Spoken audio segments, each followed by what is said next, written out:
Es común y una práctica muy antigua confeccionar listas de las mejores y peores cosas.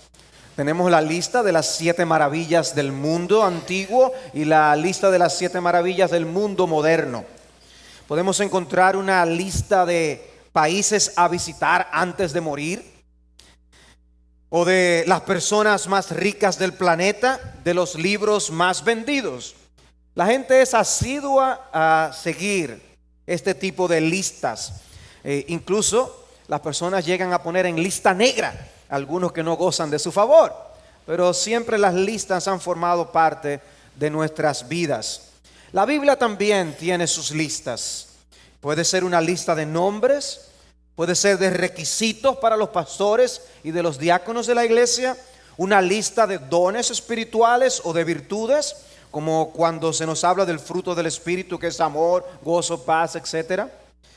Pero igualmente nosotros encontramos en la palabra de Dios listas de pecados. Y eso es así tanto en el Antiguo Testamento como en el Nuevo Testamento. En el Antiguo Testamento tenemos el ejemplo de Proverbios, en el capítulo 6, donde dice en el versículo 16, 6 cosas hay que odia el Señor y 7 son su abominación: ojos soberbios, lengua mentirosa, manos que derraman sangre inocente, un corazón que maquina planes perversos, pies que corren rápidamente hacia el mal, un testigo falso que dice mentiras y el que siembra discordia entre hermanos. En el Nuevo Testamento, un pasaje como Gálatas capítulo 5, en el versículo 19, dice el apóstol Pablo: ahora bien, las obras de la carne son, dice, evidentes, las cuales son inmoralidad, impureza, sensualidad, idolatría, hechicería, enemistades, pleitos, celos, enojos, rivalidades, disensiones, sectarismos, envidias, borracheras, orgías y cosas semejantes, contra las cuales os advierto, como ya os lo he dicho antes, que los que practican tales cosas no heredarán el reino de Dios. Y hay muchas otras listas, sobre todo en el Nuevo Testamento, listas de pecados. Y es posible que hayas escuchado de la lista de los 7 pecados mortales o de los pecados capitales. Veremos en unos momentos cuáles son esos pecados que componen esa lista. Pero esa idea no se inició al principio con esa lista tradicional. Y eso me lleva a mi primera pregunta. Yo quiero hacer varias preguntas en la mañana de hoy. Y mi primera pregunta es: ¿cuál es el origen de la lista de los pecados mortales? ¿Cuál es el origen de la lista de los pecados mortales? Bueno, esa lista se puede rastrear yendo atrás hacia el siglo IV con el monje y teólogo Evagrio Póntico. Póntico porque era del Ponto. Amante de la vida monástica, él hizo una lista de aquellos pecados que más atentan contra la vida de los monjes. Y él pasó sus últimos 17 años de su vida en un monasterio. Él estaba interesado en poder estar viviendo una vida de santidad, y para eso hacía esta lista para ayudarle a evitar estos pecados. El Catecismo de la Iglesia Católica, en uno de sus puntos, bajo el artículo sobre el pecado, dice: los vicios pueden ser catalogados según las virtudes a que se oponen, o también pueden ser referidos a los pecados capitales que la experiencia cristiana ha distinguido siguiendo a San Juan Casiano y a San Gregorio Magno. Son llamados capitales porque generan otros pecados, otros vicios. Son la soberbia, avaricia, etcétera, que mencionaré en un momento. Pero el catecismo menciona a Juan Casiano y a Gregorio Magno como contribuyentes en esta lista. Juan Casiano fue uno de los discípulos de Evagrio, y él escribió más extensamente sobre el tema y se concentró en 8 pecados que clasificó en pecados naturales o antinaturales, dependiendo de si eran consumados con alguna acción del cuerpo o si eran consumados sin la participación externa del cuerpo. La glotonería es un pecado natural y la soberbia es un pecado antinatural. Esa era la clasificación que Juan Casiano hacía. Luego Gregorio Magno es mencionado, o Gregorio el Grande, y él redujo la lista a 7 pecados en su libro La Moral del libro de Job. Y la forma de evitar cualquier pecado era tratando de identificar la raíz de ese pecado o cultivando la virtud contraria. Y podemos ver que hay verdad en esto, de las cosas que nosotros podemos aplicar para nuestras vidas cristianas. Para el siglo XIII tenemos a Tomás de Aquino, que fue quien desarrolló la distinción entre los pecados veniales y mortales, que luego tuvo un impacto muy importante dentro de las normas católicas. Y esa distinción nos lleva a nuestra segunda pregunta, nos lleva de la mano a la segunda pregunta. ¿Cuál es el origen de esa lista? Es lo que quería establecer. Pero ¿es correcto hablar de pecados mortales? ¿Es correcto hablar de pecados mortales? La Iglesia Católica contiene en sus documentos esa distinción que Tomás de Aquino planteó. Hay pecados veniales y pecados mortales. Un pecado venial es aquel que solamente disminuye o debilita la gracia de Dios, el principio de gracia que hay en el corazón. Pero es un pecado mortal si destruye esa gracia. Esa era la explicación que daban y dan acerca de esta distinción. Hablar de manera inapropiada en algún momento, eso es un pecado venial. Pero cometer adulterio, eso es un pecado mortal. Esos ejemplos de esta distinción que ellos hacen. Y se toma en cuenta el grado de premeditación o de consentimiento con el que un pecado es cometido. Un diccionario bíblico lo explica con estas palabras. En la palabra de Dios hallamos unos pecados más graves que otros, pero no la distinción entre mortal y venial. Es decir, un pecado leve, ligero, o un pecado más pesado. No existe pecado ligero. Y nosotros estamos de acuerdo, decimos amén a eso. Todo pecado, dice este diccionario, es transgresión de la ley divina, citando 1 de Juan. O sea que nosotros vemos esta distinción, entendemos qué es lo que quieren decir, porque hay algo que quieren reflejar de las consecuencias que pueden traer los pecados. Hay pecados que tienen más consecuencias que otros, pero al mismo tiempo vemos el peligro de nosotros poder hacer esta distinción y tomar algunos pecados como cosas que se pueden cometer sin que necesariamente enfaden a Dios o molesten a Dios o traigan consecuencias severas. Cuando llegamos a los días de la Reforma del siglo XVI, encontramos que los reformadores rechazaron la clasificación, aunque siguieron haciendo uso, en cierta forma, de la lista. Ellos tenían el temor de que la lista comunicara el mensaje a los demás de que hay pecados que son menos serios. En un sentido, entonces, nosotros podemos afirmar, por la información bíblica, que todos los pecados son mortales.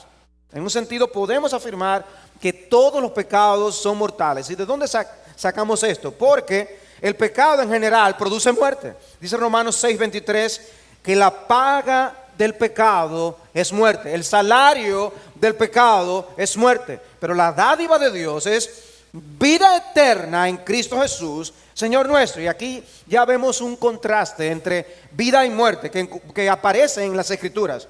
Y es parte de lo que yo quisiera destacar con el mensaje de esta mañana. Por eso yo he titulado este mensaje Vida abundante para culpables de pecados mortales. Ese es el título de mi mensaje. Vida abundante para culpables de pecados mortales. Somos culpables. Eso es parte de mi agenda en esta mañana. Pero si estamos en Cristo, tenemos vida abundante, provista por la obra de Cristo en la cruz del Calvario. En la palabra de Dios encontramos narraciones que nos muestran cómo Dios castigó con la muerte el pecado de algunas personas.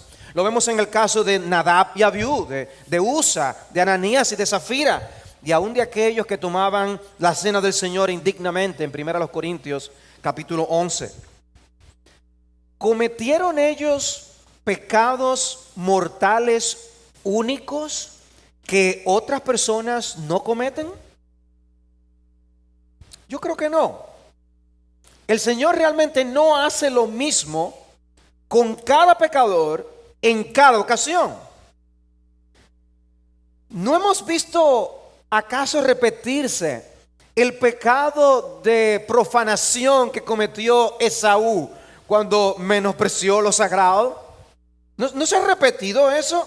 ¿No es un pecado grave que se repite? ¿O actos de adoración como el de Nadab y Abiú y la gente sigue viva? Las iglesias estarían vacías si de tomar la cena del Señor indignamente se tratara. Pero no es así. Dios no trata igual a todo el mundo en toda ocasión. No porque el pecado no merezca la muerte, como leímos en Romanos 6:23, sino porque Dios en su compasión y misericordia tolera y permite cosas en la vida, en nuestras vidas. Si no, estaríamos deshechos. Somos culpables. Pero Dios tiene piedad. El castigo de Dios sobre esas personas que padecieron muerte, sin embargo, no fue exagerado. Porque realmente el salario del pecado es la muerte. Lo que merece el pecado del hombre es la muerte. Puede ser muerte física. Si no nos arrepentimos de nuestros pecados, puede Dios traer consecuencias que incluyen hasta la muerte misma. Puede ser también muerte eterna si no nos arrepentimos de nuestros pecados antes de morir y pasar a la próxima vida. Pero siempre hay muerte espiritual envuelta, o las consecuencias de haber estado muertos espiritualmente. El pecado implica muerte. La paga del pecado es muerte. Y en ese sentido, todos los pecados son mortales. Estos 7 pecados de la lista, junto con otros muchos más, son mortales porque si permitimos que corran libremente en nuestras vidas, nos hundirán hasta producir muerte y destrucción. Son esas cosas que al principio pueden parecernos pequeñas, pero que traen consecuencias en nuestras vidas. Pueden producir insensibilidad hacia las cosas de Dios. Dice Romanos 8:13, si vivís conforme a la carne, habréis de morir. Si vivís conforme a la carne, habréis de morir. Y Mateo 7:13 contiene estas palabras sobrias del Señor: entrad por la puerta estrecha, porque ancha es la puerta y amplia es la senda que lleva a la perdición, y muchos son los que entran por ella. Eso es muerte eterna, perdición. Cristo está advirtiendo del peligro real al que el pecado nos expone. Tu pecado, mi pecado nos expone a un peligro eterno. Decía Charles Spurgeon, el mar está formado por gotas, las rocas están hechas de vetas, y el mar que te divide de Cristo puede estar lleno con las gotas de tus pecados pequeños. La roca que casi ha hecho naufragar tu barco puede estar formada por la operación debilitante de los insectos coralinos de tus pecados pequeños. Dice, los pecados pequeños, eso que a lo mejor nos tiene sin cuidado, esa acumulación de pecados pequeños puede estar hundiendo tu barco en relación a la vida eterna. Y Cristo nos advierte, tengan cuidado, porque pueden ser religiosos. En ese mismo contexto de Mateo capítulo 7, de las palabras que leí, pueden ser religiosos y pueden tener vidas externamente más importantes que la de otras personas que no tenemos en menos. Pero Cristo dice, no importa. Cristo va a decir, yo no lo conozco a ustedes. De manera que nosotros podemos afirmar que ciertamente es correcto hablar de pecados mortales, no necesariamente en el sentido en el que la lista fue confeccionada al inicio, sino en el sentido de que todos los pecados nos separan de Dios. Y todos los pecados van, sin ser confesados, si no son tratados debidamente, nos pueden llevar a la condenación eterna. En ese sentido son mortales y pueden tener consecuencias aún en esta vida, pero siempre afectan con una separación de Dios, el pecado mortal. Bien, yo me imagino que hasta este punto ustedes están, ok, pero ¿cuáles son los pecados mortales? Porque vamos a hablar de una lista o no vamos a hablar de una lista. Sí, yo voy a hablar de una lista. No es totalmente incorrecto concentrarnos en estos pecados que mencionan esta lista. Tiene un uso. La Biblia tiene listas de pecados. Y al hacerlo, no está diciendo, estos son los únicos. Pero de alguna manera, en alguna de esas listas, el Señor quiere que nos concentremos en algunos pecados en particular, que producen ciertas cosas. Estas son las obras de la carne, pam, pam, pam. No las pone todas. Pero quiere que pensemos en algunos pecados en particular y el impacto que trae sobre nuestras vidas. ¿Qué pecados entonces caen en la categoría de pecados mortales? Aquí cito el diccionario de teología, que algunos de ustedes tienen en español, de Harrison. Dice que estos pecados son orgullo, codicia, concupiscencia, envidia, glotonería, ira y pereza. Repito, orgullo, codicia, concupiscencia, envidia, glotonería, ira, pereza. Como les decía, son pecados también llamados capitales. Algo capital es algo principal, algo muy grande. Y en este caso hace referencia a la magnitud de estos pecados, por su impacto, por su generalidad, por el hecho de que tantas personas lo practican, porque la naturaleza humana está muy inclinada hacia esos pecados, porque de ellos brotan los demás pecados. Por esto son capitales. Por eso también son llamados pecados base, porque son los pecados más probables en producir otros pecados. Los puritanos solían decir que debemos tratar el pecado cuando inicialmente se asoma. Ustedes seguro han visto esos juegos que antes había en la casa de juegos, que siempre habían maquinitas y cosas. Uno de los juegos era por un animalito que salía de un hoyo, unas pequeñas marmotas, ¿no?, que salen, y uno tenía que darle con un martillo en la cabeza, y donde quiera que sumía, ese era un juego.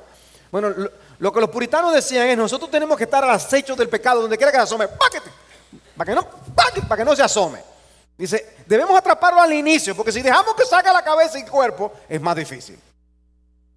Tratar de identificar los pecados para poder atraparlos desde el inicio, antes de que luego tengamos que necesitar medidas más drásticas. Si estos pecados engendran otros pecados, entonces hacemos bien en prestar atención a las primeras manifestaciones de ellos, aun cuando seamos únicamente nosotros los que sepamos que esos pecados se están asomando a la cabeza. Nadie se ha enterado, pero tú sí. Y ya tú puedes hacer algo al respecto, algo en tu interior para evitarlo.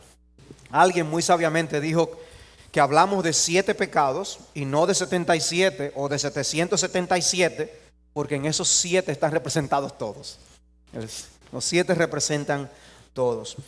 Sabemos, por ejemplo, que el amor al dinero es capaz de producir multitud de pecados. Pablo decía en 1 Timoteo 6:10, la raíz de todos los males es el amor al dinero. La raíz de todos los males. O sea que del amor al dinero se producen multitud de pecados, es lo que está diciendo Pablo. Hay pecados que engendran pecados. O sea que a veces pensamos que no, yo solamente voy a hacer esto, y no nos imaginamos las consecuencias de eso. Y fíjense, el amor al dinero es algo que puede ser muy oculto, interno, que alguien no esté viendo, pero de repente salen un montón de frutos. Por eso se describe estos pecados capitales como una especie de árbol que tiene una serie de ramas, que luego tienen otras pequeñas ramas. Uno de estos grandes pecados tiene ramas y produce otros pecados. Oh, si Dios nos permitiera ver a veces la cantidad de ramificaciones que nuestros pecados han tenido, temblaríamos. También sabemos cómo el orgullo alimenta otros pecados. El orgullo, como decía el apóstol Pablo, que los pastores no deben ser nuevos creyentes porque pueden caer en la condenación del diablo, haciendo referencia a cómo el diablo cae por causa de un pecado como este. Y obviamente ya sabemos todas las implicaciones que ese pecado tuvo en Satanás. Pero haciendo una pequeña parada en cada uno de estos pecados, brevemente cada uno de estos pecados, simplemente para hacer una referencia a ellos. ¿Con qué propósito? El propósito es, y lo digo de frente, El propósito al ver cada uno de estos pecados es que aquí nadie salga de este lugar hoy diciendo que no tiene pecado. Todos somos pecadores. ¿Ok? Ese es mi propósito. Yo quiero que lo sepamos. Yo quiero que nadie pueda huir de esa realidad. Somos pecadores. Culpables de pecados mortales. Glotonería. Yo no soy culpable de esa. De ahí yo no cojeo, dirá alguien inmediatamente. No responda tan rápidamente.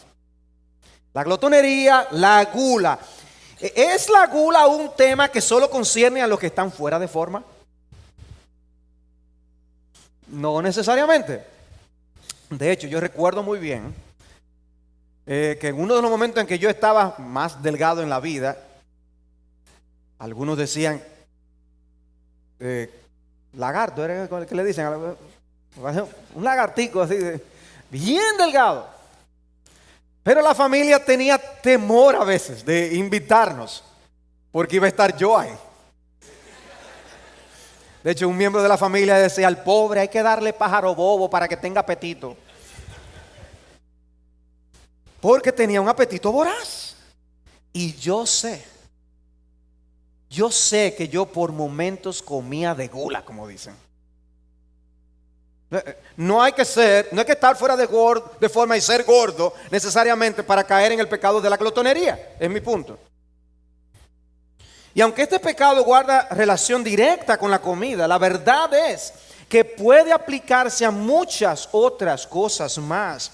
Se trata de falta de dominio propio al querer las cosas en exceso. El libro de Proverbios ciertamente nos instruye a poner cuchillo en nuestra garganta cuando estemos frente a la mesa. No está mal que nosotros veamos algo que nos gusta y que esté bien puesto y digamos, no está mal. Expresamos el deleite en aquello y si nos gusta y podemos decirle a la persona, wow, esto sí está bueno. Pero de allí a nosotros tener un deseo desmedido por el alimento, hay un camino muy estrecho. Puede haber un deseo compulsivo de comer, como los que practican la bulimia, por ejemplo. El pecado de la bulimia es un mal que afecta a muchas personas. Las personas se purgan a sí mismas para seguir comiendo. La glotonería, hermanos, no es algo meramente físico. El pecado de la glotonería es un pecado del alma. Es un pecado del corazón. Es el síndrome del poco más. No sabemos decir, ya está bueno, ya basta. O sea, esa falta de dominio propio es un pecado. Y algunos aplican este pecado al uso descontrolado de las cosas, como la persona que abusa del entretenimiento. Es la persona que no sabe cuándo parar de jugar. Es la persona que no es moderada en el uso del televisor o del internet. Horas muertas pasan y la vida se le va en esos entretenimientos. No hay dominio propio, es una glotonería de la sensación del juego. Pero ven, es una falta de dominio propio. Es como cuando vemos los 10 mandamientos que dicen más que lo que meramente dice la letra allí. Que no es como Cristo nos dice, no matarás y punto. Si no hay una muerte física, yo no he violado ese mandamiento. No. Hay representaciones de esos pecados. De manera que yo digo, ¿y quién ha escapado a cometer alguna vez este pecado de glotonería en todas sus manifestaciones?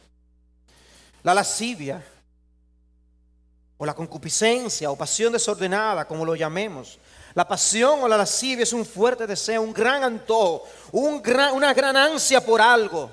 Dios nos hizo con deseos, pero esos deseos tienen que estar bajo control. Y cuando no es así, cuando nuestros deseos no están bajo control, entonces se convierten en deseos o pasiones desordenados.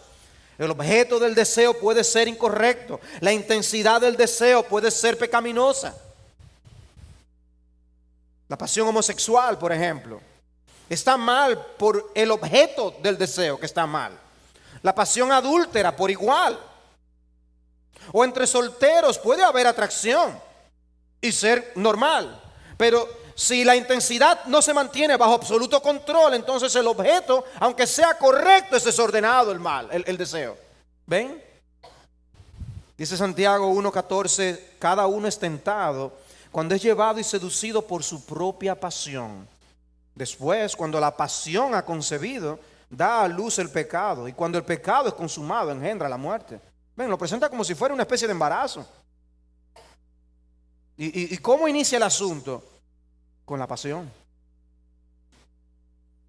Y así explica Pablo en Romanos 1:26 lo que ocurre con el pecado de la homosexualidad. Por esta razón Dios los entregó a pasiones degradantes, porque sus mujeres cambiaron la función natural por la que es contra la naturaleza, y de la misma manera también los hombres, abandonando el uso natural de la mujer, se encendieron en su lujuria unos con otros, cometiendo hechos vergonzosos. Entonces, cuidarnos del impacto de la pasión desordenada, de ese deseo, esa lascivia. Hay una pureza que es contraria a ese pecado que estamos llamados a cultivar, que es lo que Pablo dice en 1 Tesalónica 4. Esta es la voluntad de Dios, vuestra santificación, dice allí en el versículo 3. Es decir, que os abstengáis de inmoralidad sexual, que cada uno de vosotros sepa cómo poseer su propio vaso, haciendo referencia al cuerpo, en santidad y honor, no en pasión de concupiscencia. Y ahora, noten qué interesante, como los gentiles que no conocen a Dios. O sea, hay una entrega a este pecado que es típica de los que no conocen a Dios, que no debe caracterizarnos a nosotros, sino que nosotros, según la voluntad de Dios, debemos abstenernos de la inmoralidad sexual. ¿Quién es el inventor del sexo? ¿Quién puso allí las pasiones sexuales? Dios es el creador, Dios es su inventor. Pero si nos llevamos de sus reglas, de los límites que Él ha establecido, se puede disfrutar de gran manera, sin pecar, con limpia conciencia. Pero si salimos de allí, dice, podemos caer en practicar esto a una forma que se vaya en contraria a las normas de Dios, va en contra de tu conciencia y puede terminar haciendo terrible daño a tu alma. El pecado de la pereza. El pecado de la pereza. La palabra de Dios alaba la diligencia y denuncia la pereza. Dice Proverbios 12:24, las manos de los diligentes gobernará, pero la indolencia será sujeta a trabajos forzados. En el capítulo 21 de Proverbios, el deseo del perezoso lo mata, porque sus manos rehúsan trabajar. Versículo 25. Pero Pablo lo dice claramente en 2 Tesalónicas 3, cuando en el capítulo 10 dice que ellos exhortaban a los hermanos que si alguno no quiere trabajar, que no coma. Porque oímos que algunos entre vosotros andan desordenadamente, sin trabajar, pero andan metiéndose en todo. A tales personas les ordenamos y exhortamos en el Señor Jesucristo que trabajando tranquilamente coman su propio pan. En otras palabras, dejen de estar comiendo el pan ajeno y coman el suyo, aquel por el que usted trabajó. Dios espera que tengamos una ética de trabajo que honre su nombre. Hacer un trabajo de una forma descuidada no representa lo que nosotros debemos ser y hacer. Es una forma de holgazanería. No poner el empeño suficiente en el trabajo está mal. Y este pecado tiene relación directa con el trabajo. Pero hermanos, cuando nosotros estudiamos el pecado más a fondo, descubrimos cómo afecta a otras áreas de la vida. Podemos caer en este pecado de pereza incluso por la forma en que cuidamos o descuidamos nuestras vidas espirituales. La Biblia dice que nosotros debemos cuidar con toda diligencia nuestro corazón, porque de él mana la vida. Y es un pecado que podemos cometer también en esa área. Podemos ser muy diligentes para ganar el pan con el sudor de nuestras frentes y sin embargo no cuidar con diligencia nuestros corazones. Eso es pereza. Descuidar a nuestras familias por ser trabajólicos también es una manifestación de este pecado. Nunca fue la intención de Dios de que la diligencia en nuestros trabajos nos llevara a ser flojos con nuestras almas, con nuestras familias, con nuestra involucración en la iglesia, etcétera. De manera que a veces nosotros podemos poner disfraces que hagan lucir muy bonitos a los pecados. No, lo que pasa es que yo tomo en serio el trabajo. Pero a veces lo que tú quieres ocultar es detrás las cosas que no estás haciendo bien. Y no quieres llegar a la casa. Por alguna razón que no son correctas. La cólera, la ira, el enojo La Biblia nos advierte de este pecado. Dice el Salmo 37:8, deja la ira y abandona el furor. No te irrites, solo harías lo malo. O Colosenses 3, desechad también vosotros todas estas cosas, y encabeza la lista con ira, enojo. Y luego dice malicia, maledicencia, lenguaje soez de vuestra boca. Resulta también que cuando hay esa ira y ese enojo, entonces la boca como que se ensucia y la gente dice cosas. Dicen, no, debe ser así. No debe ser así.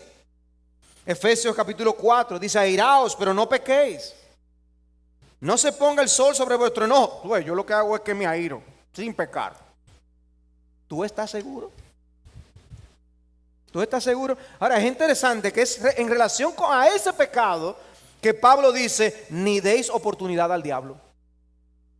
Porque es que el diablo es un experto introduciéndose por esas rendijas que le dejamos abiertas cuando nos airamos. La ira nos hace que se introduzcan todo tipo de cosas. Y aclaro, la ira no es simplemente explosión de ira. Hay iras que se comportan con cierto dominio propio, pero estás hirviendo por dentro. Yo no sé tú, pero yo he experimentado las dos muy claramente y obviamente. Y debemos tratar de identificar, recuerden, es solo así. ¿Quién no se ha sentido tentado a la ira y ha caído en la ira conduciendo aquí en República Dominicana? Yo siento que siempre la gente se ríe porque yo sé que ellos saben lo que es. Y ustedes saben la cantidad de veces que yo salgo de la casa y yo, Señor, por favor, hoy ayúdame, dame la gracia.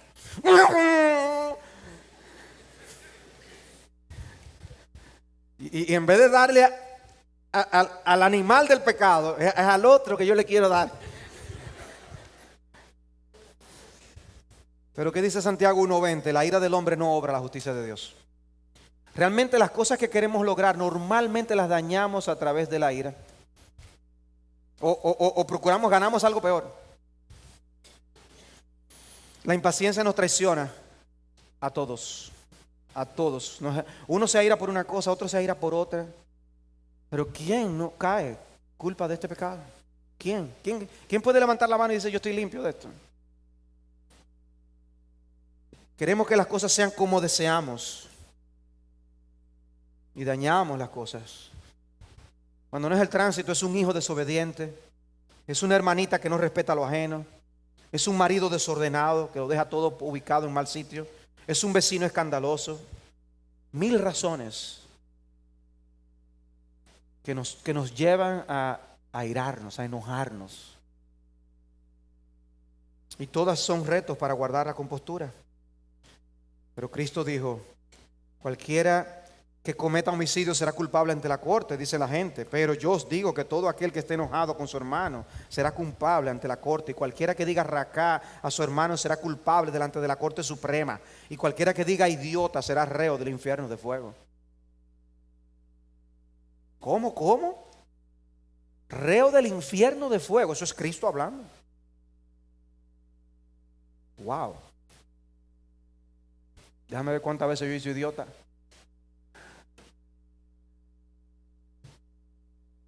Codicia, avaricia. Un estudio reveló que el segmento que más se está endeudando en los Estados Unidos son los súper ricos. Mantener el nivel de vida al que han estado acostumbrados y que con el que ven a sus vecinos, con el que los que tienen que competir, les ha llevado a ese resultado de tener que endeudarse para mantener el nivel. Imagínense, ¿cómo yo me voy a acostumbrar a no tener un jet privado? Esas son sus luchas. Pero la realidad es que son muchas las personas que viven con un presupuesto superior a lo que ingresa a sus bolsillos. No solamente los super ricos, la codicia produce endeudamiento, pero otros, como el rico de la parábola, aún teniendo graneros en abundancia, él quiere hacerlos más grandes y tener más. Y eso revela simplemente algo de lo que hay en nuestros corazones. Cómo nosotros deseamos con intensidad tener más, queremos más. Queremos más dinero, queremos más objetos. No, más objetos, no es suficiente lo que tenemos. Por eso es que se hacen tantas ventas de garaje, porque la gente compra. Y ya las ventas de garaje han llegado aquí a nuestro país por esa razón. El alma del hombre es un barril sin fondo. Pero entonces nosotros bautizamos a la codicia y la avaricia con otros nombres que no suenan tan mal como el sueño americano. Pero es pecado, es querer más. Es que no es suficiente, mi corazón no se satisface con lo que tengo. Pero ¿saben cómo la Biblia lo llama? Dice Pablo en Efesios 5:5, pues porque con certeza sabéis esto, que ningún inmoral, impuro o avaro que es idólatra tiene herencia en el reino de Cristo y de Dios. Y observen una vez más lo que es esta raíz de muerte en el pecado. Anteriormente les decía que el que practica esa cosa no heredará el reino. Y aquí está diciendo, esta persona que es idólatra, dice, no tiene herencia ni parte en el reino de Cristo y de Dios. Están hablando de pecados que tienen consecuencias severas, serias. Colosenses 3:5, considerad los miembros de vuestro cuerpo terrenal como muertos a la fornicación, la impureza, las pasiones, los malos deseos y la avaricia, que es idolatría. Idolatría, una violación de los primeros 2 mandamientos de la ley. No hay que hacer estatuas para ser idólatras. Caemos en idolatría cuando ponemos primero la fe en el dinero, cuando creemos en el dinero y no en Jesús, cuando creemos que el dinero es la solución para nuestros problemas. Y hay una actitud hacia estas cosas que no corresponde a santos, como dice Pablo. La inmoralidad y toda impureza o avaricia ni siquiera se mencionen entre vosotros como corresponde a los santos. Dice que ni se menciona ese tipo de avaricia. No debe caracterizar a los creyentes. Dice que los gentiles buscan ansiosamente todas estas cosas, dice Cristo en Mateo 6. Dice, con ustedes no debe ser así. Y nuestro deber, por lo tanto, es huir de este pecado, como le dice Pablo a Timoteo. Dile a los ricos tal cosa y enséñales. Y luego les dice, pero tú, hombre de Dios, huye de estas cosas. Eso es un pecado del que hay que huir. ¿Has salido tú corriendo ante el pecado de la avaricia y la codicia? ¿Cuándo fue la última vez que tú dijiste, huyamos hacia la derecha? ¿Cuándo fue la última vez? Y luchar contra ese pecado implica ejercitarnos en la generosidad. Como Cristo, que dice que Él siendo rico se hizo pobre para que nosotros en su pobreza fuésemos que enriquecidos. Hay que morir a algo en nosotros para poder ser de bendición a otros. Envidia. La envidia es una manifestación del egoísmo. El alma envidiosa se siente herida cuando a otro le va bien. Él se resiente porque al otro le va bien y acusa a Dios de ser injusto porque a él le debe ir mejor. Yo merezco más. Hay orgullo, obviamente. Raquel tuvo envidia de Lea, los hermanos de José le tuvieron envidia y lo vendieron. Saúl tuvo envidia de David porque en el cántico solamente le atribuyeron miles y a David 10,000. Los fariseos tuvieron envidia de Cristo. Un pecado mortal. Dice, ¿quién puede parecer en pie ante la envidia? ¿Y qué podemos hacer para evitar caer en el pecado de la envidia? Ejercitar el amor. Porque como dice Pablo en 1 Corintios capítulo 13, que el amor no es envidioso. El amor no es envidioso. Practique el amor y la envidia empezará a morir en tu corazón. Pero llegamos al orgullo, y lo dejé para último, con razón. El orgullo. Decía C.S. Lewis que el orgullo es el gran pecado. El gran pecado. Aparece de primero en la lista de Proverbios 8:13. ¿Por qué? Jonathan Edwards decía que el orgullo es el más oculto, secreto y engañoso de todos los pecados. ¿Has leído tú o has visto esas películas de los francotiradores famosos? Durante la Segunda Guerra Mundial hubo incluso duelos entre francotiradores de gran precisión. Y tienen que saber moverse sigilosamente como los gatos para saber esconderse bien. incluso con camuflajes que son increíbles. Se confundían con el terreno. Podía ser en un lugar desértico, como un lugar de nieve, en un bosque, no importaba el lugar, se confundían con el terreno. Y también debían tener una gran paciencia para esperar que el enemigo cometiera un error. Y entonces le disparaban. Bueno, hermanos, el orgullo es tan difícil y mortal como los francotiradores. Difícil de identificar, pero está ahí. Ellos podían ver el terreno. Yo no lo veo, pero yo sé que está ahí el francotirador. Y así es el orgullo. Puede ser que no lo estemos identificando, pero él está ahí. Se sabe camuflajear bajo otros nombres. No, eso es que yo digo la verdad como es. Se toma formas. Y cuando ataca lo hace con gran precisión. Buscará hacernos crecer ante los ojos de los demás, mientras al mismo tiempo se esconde detrás de buenas intenciones. Quiere que le reconozcan el crédito, sea merecido o no.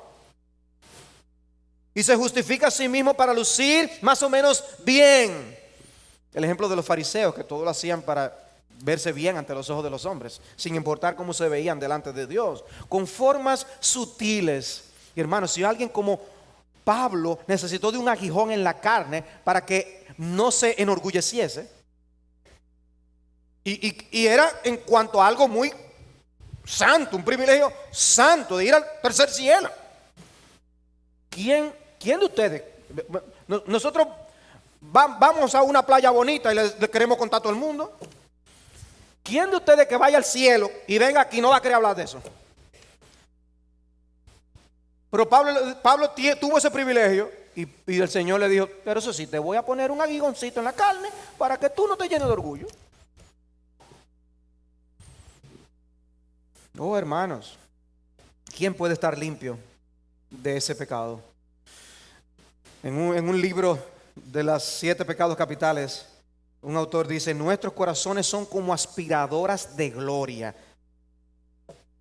Las aspiradoras que cogen todo el sucio. Bueno, nosotros es gloria que andamos para enorgullecernos. Somos aspiradoras de gloria. ¿Qué es lo único que puede vencer eso? Que nosotros empecemos a tener gloria en otra cosa. Que empecemos a gloriarnos en nuestro Dios, gloriarnos en Cristo. Eso es lo único que puede matar ese pecado. En resumen, hermanos, en el libro Aguafiestas, los 7 pecados mortales, publicado por los ministerios Deseando a Dios, Marshall Segal compara los 7 pecados con 7 amantes. Y los nombres de estos pecados son los nombres de estas mujeres. Y les cito: orgullo se coloca a sí misma por encima de Dios. Necia y suicidamente contiende con Dios por la supremacía, oponiéndose a Él e invitando su ira. Envidia no puede evitar ser infeliz ante la bendición y fortuna de los demás. Se enfurece cuando otros tienen éxito e incluso sonríe secretamente cuando fracasan. Cólera pecaminosa intenta proteger su amor incorrecto, explota por asuntos egoístas e irrelevantes y pasa por alto aquellas cosas que ofenden y deshonran a Dios. Pereza intenta desesperadamente controlar la vida con el fin de preservar su comodidad, aborreciendo ser interrumpida por las necesidades de otros. Avaricia abruma a su víctima con un deseo desordenado por riquezas y posesiones. Codicia lo que no debe, anhela con desesperación e impaciencia lo que sí debe. Gula acude a la comida para satisfacer sus ansias más profundas, ya sea por bienestar, propósito o control. Adora la comida. Lascivia es un deseo sexual que deshonra a su objeto y desconsidera a Dios. Se aferra al sexo irracionalmente por beneficios egoístas, creyendo que su placer llenará el vacío que siente. Amados hermanos, reflexionar en estos pecados tiene que producir una experiencia similar a lo que es leer el Sermón del Monte. ¿Quién puede leer el Sermón del Monte y decir yo estoy limpio? ¿Quién puede leer el Sermón del Monte y decir oye, qué bien me siento, yo sí estoy bien? Porque ese no es el propósito del Sermón del Monte. El propósito de ese sermón es mostrarnos que necesitamos a Cristo, necesitamos su gracia, necesitamos su perdón. Ese es el propósito. ¿Quién puede leerlo y terminar como el joven rico? Todo esto lo he guardado desde mi juventud. No, todo lo contrario, lo que hace es como si fuera a enfocar los escondrijos del corazón. Pues estudiar esta lista es como si, wow, yo no pensaba, yo creía que, y vemos toda esta maldad brotar del corazón, y con razón, Jerry Bridges escribió ese libro, Pecados Respetables. ¿Qué título? Si fuera, ¿cómo hacerse rico? Éxito de venta. Libro, Pecados Respetables, no se vende. Porque todos tenemos nuestra propia clasificación con los pecados. Y uno esperaría que la lista de los 7 pecados capitales estuviera conformada por el asesinato, el abuso infantil, la corrupción, el aborto y cosas así. Pero no es así, amados hermanos. Y podemos juzgar el mundo y la cultura y la sociedad que nos rodea como una sociedad pecaminosa, y lo es. Pero nuestros pecados también están allí en nuestro corazón. Somos culpables ante los ojos de un Dios santo. Y tú y yo no somos mejores que los que están a nuestro alrededor. Si no fuera por la gracia de Dios, estuviéramos cometiendo lo mismo y quizás peor. Por eso Cristo decía, las rameras van primero delante en el reino de Dios. Bridges de lo que habla es de la ansiedad, del descontento, de la ingratitud, del egoísmo, de la impaciencia, entre otras cosas. ¿Quién está limpio? ¿Quién está limpio? ¿Quiénes somos nosotros, amados? Como dice la Escritura, lo que hay es podrida llaga en nosotros. Si somos honestos y nos examinamos a la luz de estas cosas, vamos a ver que somos culpables de pecados mortales. Por eso Dios habla de esa, por eso Dios hace esas listas en la Escritura. Por eso hay textos como el Sermón del Monte, para mostrarnos nuestra incapacidad de salvarnos a nosotros mismos y nuestra gran necesidad de Cristo, que es el único que nos puede salvar. Un sentido de vergüenza saludable debe haber en nosotros a la consideración de estos pecados. Hay una pobreza de espíritu que debemos reconocer. Nuestras almas tienen que aprender a llorar el pecado debidamente, porque creemos que andamos bien en una área, pensamos que ya estamos bien en todas. Por eso me encanta esta cita de Packer: el verdadero crecimiento espiritual siempre es, para decirlo de una manera, crecimiento hacia abajo, hacia una humildad más profunda. Es raro, creciendo para abajo. Si tú ves esta lista de pecados, vas a decir tú, como el fariseo: Señor, te doy gracias porque no soy como los demás hombres. ¿Quién no queda culpable ante Dios solamente considerando esta lista? Pero sabemos que hay miles de pecados más. El pecado no es poca cosa, amados hermanos. Y por eso la redención tan gloriosa que nuestro Señor Jesucristo ha provisto para nosotros. Se necesitaba una redención así, nada menos. El verte en el espejo de esta lista de pecados te hace sentir algo del peso de tu corazón. Cierto joven con cierto aire de orgullo y ligereza hacia el pecado se le acercó a un predicador y le dijo: ustedes dicen a las personas no salvas que llevan el peso del pecado sobre sí. Yo no siento nada. ¿Qué tan pesado es el pecado?, le dijo al predicador. 10 libras, 80 libras. Y el predicador con paciencia le dijo: bueno, si tú pones 400 libras sobre un cadáver, ¿sentiría el peso? No va a sentir nada porque está muerto, dijo el joven. El predicador entonces le dijo: un espíritu que no sienta la carga del pecado, o que sea indiferente a su peso y que sea ligero ante su presencia, también está muerto. O sea que si tú has sentido el peso del pecado, eso es humildad. Esa es la carga a la que Cristo hace referencia en Mateo capítulo 11. Todos los que están cargados, vengan, que yo los haré descansar. Yo los haré descansar. Y eso me lleva a otra pregunta. Y la pregunta es: ¿están los culpables de pecados mortales fuera de la gracia perdonadora de Dios? ¿Están los culpables de pecados mortales fuera del alcance de la gracia perdonadora de Dios? De ninguna manera. De ninguna manera. Y aquí es que yo empiezo a introducir la vida abundante que Dios ha prometido para los pecados, para los pecadores culpables de pecados mortales. La realidad es que no somos culpables únicamente de los pecados de esa lista. Es un catálogo enorme realmente de lo que somos culpables. Pero Jesús vino precisamente a salvar pecadores. Él vino a morir y a entregar su vida por pecadores como tú y como yo. En Él tenemos redención mediante su sangre. Efesios 1:7. El perdón de nuestros pecados según las riquezas de su gracia. Riquezas. Es una gracia a borbotones, en abundancia. No es una pequeña gracia, es riqueza, porque no se necesita algo menos para perdonar nuestros pecados. Y como dice alguien, nada agrada más a Dios que lavar a las personas del pecado y darles vida en su Hijo. Dice, nada agrada más a Dios que eso.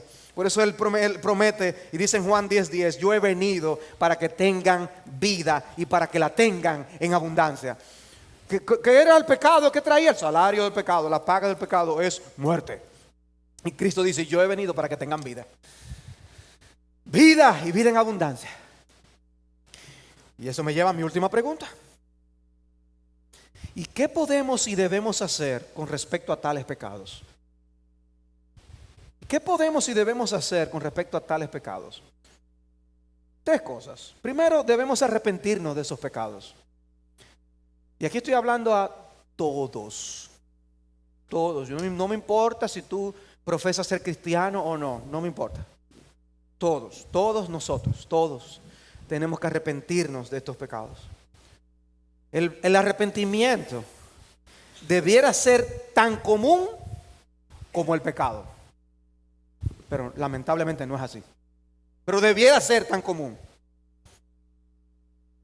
Decía Spurgeon, debes renunciar a tus pecados o debes renunciar a toda esperanza de ir al cielo. No puedes tener las dos cosas. No puedes tener lo mejor de ambos mundos, como dicen. No. El problema no está en otros. El problema no está en el mundo. El verdadero problema está más cerca de lo que tú te imaginas. ¿Han oído ustedes hablar del queso Limburger? Está clasificado entre los quesos de olor fuerte. El olor de este queso es producido por una bacteria. Dice Wikipedia, la bacteria empleada para hacer la fermentación del Limburger y de otros quesos de leche de vaca es la Brevibacterium linens. Esta bacteria se ha encontrado en la piel humana y es parcialmente responsable del olor corporal.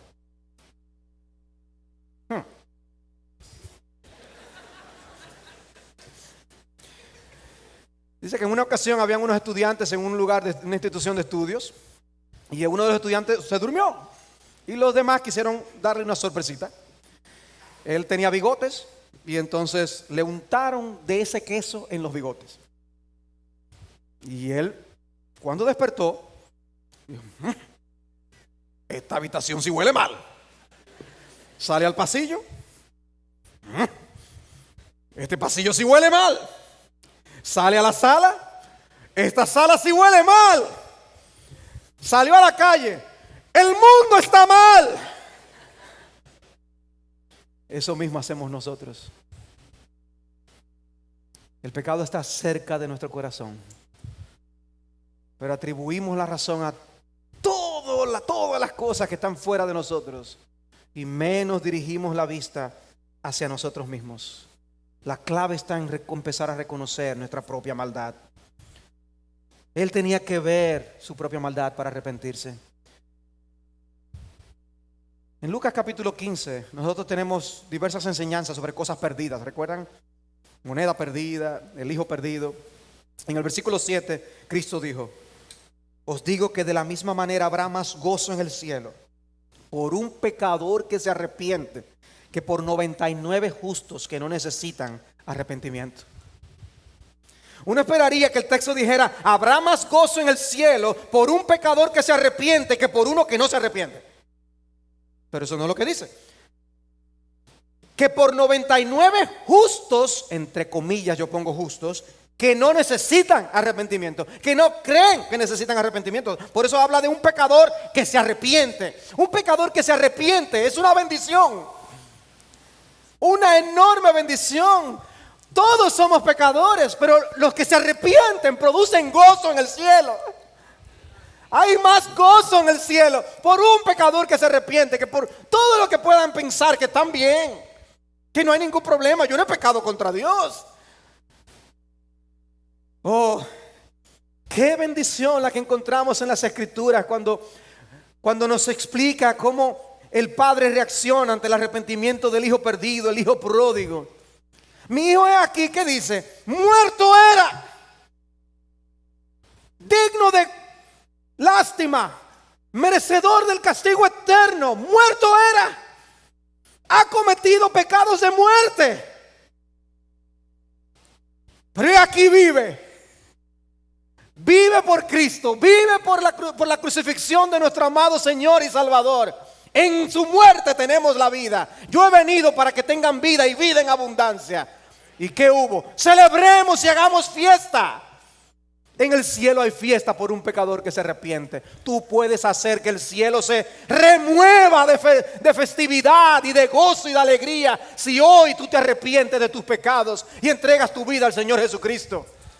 Hoy, gozo y algarabía en el cielo.